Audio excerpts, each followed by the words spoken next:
Hey everyone, it's Tom Seymour with VHS Massacre Radio. I'm just doing a quick audio podcast just to give you some updates. I haven't done one in a while, and I think these are sort of good to get the word out.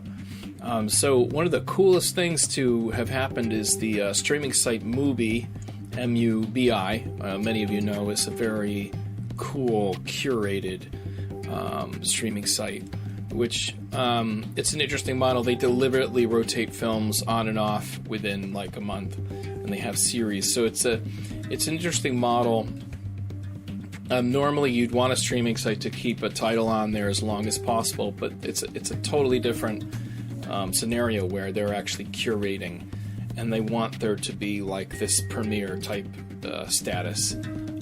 So one of the really cool things is like, it's essentially like an art house type of thing. Like if you looked on the site, you might see like, 400 blows or largé or some kind of like,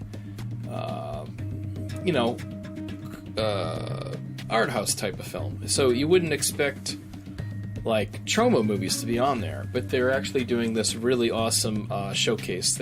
There's been some Troma films that have been restored, and they're playing, let's see, 1, 2, 3, 4, 5 select Troma films, and one of them is actually the original VHS Massacre, which really blew me away. So this is so cool. So if you go to MUBI.com, if you are subscribed to it, tomorrow they'll premiere the remastered version of the original Toxic Avenger. 2 days from now, they'll play my film, VHS Massacre, the first one that I directed with Ken Powell. And then they'll play Tromeo and Juliet, Bloodsucking Freaks, Frightmare, which I've never seen. I think I want to go and watch that now. And then Surf Nazis Must Die. So the one thing that I think is awesome is that, the movie, clearly they kind of picked some of the best Troma titles, and to be included in that is like super cool. It makes me feel like, I'm sort of part of the Tromaville, as they call it. And so that's that. So check out MUBI. They also did an interview with me. So they have this thing called the MUBI Notebook, and that should be out soon, which I thought was very cool. Next thing is I have some more concrete festival dates. Some are not yet. But so Horror Hound Weekend in Cincinnati, Ohio is they're going to be screening at that Hyatt Hotel on Saturday, March 21st at 12 p.m. That's going to essentially be the world premiere of VHS Massacre. We had a sneak preview in New York, and it was awesome. But the Horror Hound is going to do the sort of world premiere, which is very exciting. Next screening date is April. After that, at the Miami International Science Fiction Film Festival, which is an awesome film festival. I've been there many times. Run by Troy Benet, and it's a great time. And Eric Swain, I think, is the other festival producer. So the festival dates are actually April 10th through the 12th at the DoubleTree Hotel. It's the Miami International Airport Convention Center, so it's pretty cool. They're actually part of the convention center. So that's pretty cool. Barebones International Film Festival, they're going to be screening on April 25th and 26th. They don't have a definitive schedule yet. That always takes place in Muskogee, Oklahoma, and they'll announce the venue. It tends to be in their... there's actually like this sort of shopping mall they tend to have the thing run out of, so we'll have to see where they do the festival.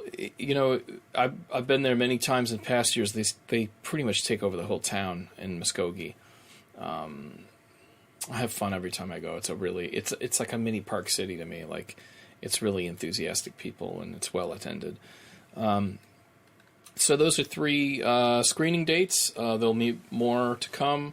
There's the Los Angeles Independent Film Festival Awards, which we're currently a semifinalist, which is exciting. So this time around, it feels like we actually have it feels like a proper film festival circuit, which is really nice. But we have some things upcoming. This month, we should hear from the Webbies. We should hear from the Telly Awards. We should hear from WorldFest Houston and the Toronto Independent Film Awards. And so it should hopefully be an exciting month if we manage to do well in those events. Beyond that, I'm waiting for this film Mutant Blast. Troma acquired this awesome film. It reminds me of like Turbo Kid meets like Hobo with a Shotgun. It looks like a ton of fun, good violence and gore, and funny. Apparently, it's just, people say it's a very Troma-esque, gore and humor, which is kind of what they're known for. So look out for Mutant Blast. That's probably premiere that on Troma Now. And that leads me to my sort of review of sorts. I don't tend to actually do reviews per se. I tend to just talk about movies. As someone who got shit on a lot, with various reviews, sometimes it's hard to take. And that's not to say, I ran a podcast for many years where we would talk about films that were celebrated as bad, and we would continue to shit on them, but it was understood that people loved them because they were,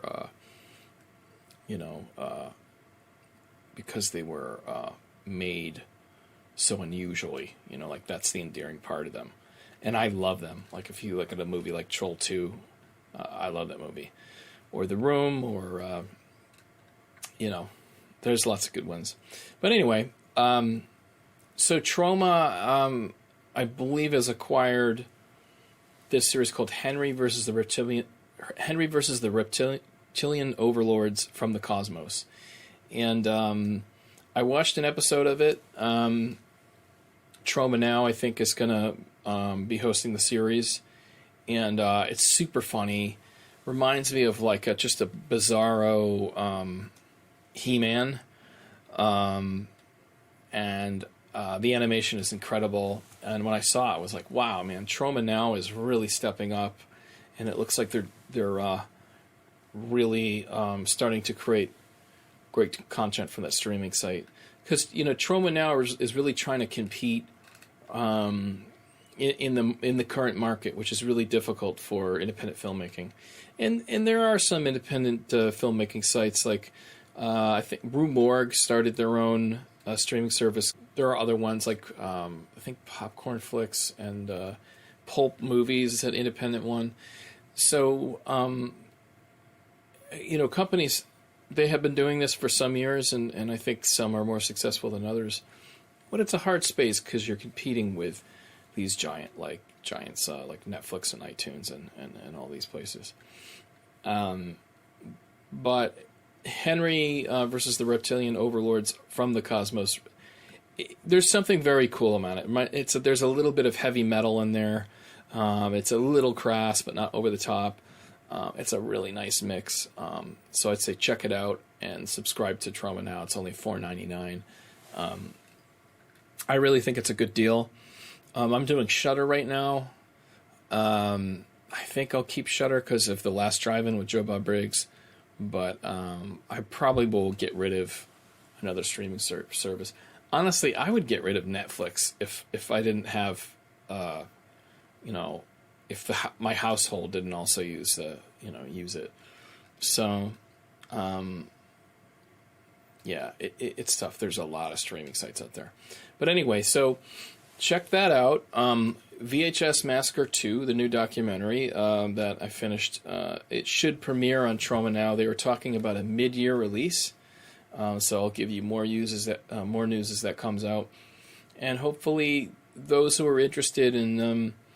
The thing is, I realize that this is of interest to me, not just movies, but the festival circuit, film distribution, like how to deliver a film and what the market is, and the sort of industry of independent filmmaking is fascinating to me. So it's probably obvious that's where the podcast has been pushed in the last 6 months, is to really concentrate less on actually reviewing films and more about the industry itself. So that's what I'm going to keep going through. I may end up interviewing a few people. I'm thinking about starting a documentary on Kevin MacLeod, the musician, as well as a few other things. So stay tuned for that. Reach out to me if anyone used Kevin MacLeod music. He runs a site in Compotech where he offers royalty-free music. If anyone has used his music, please drop me an email. Reach out to me on Facebook or whatever on the VHS Massacre site, and let me know, because I am looking at some point, maybe next semester, to interview people who know Kevin MacLeod's music and really appreciate it and use it. So anyway, yeah, thanks so much, and we'll see you next time.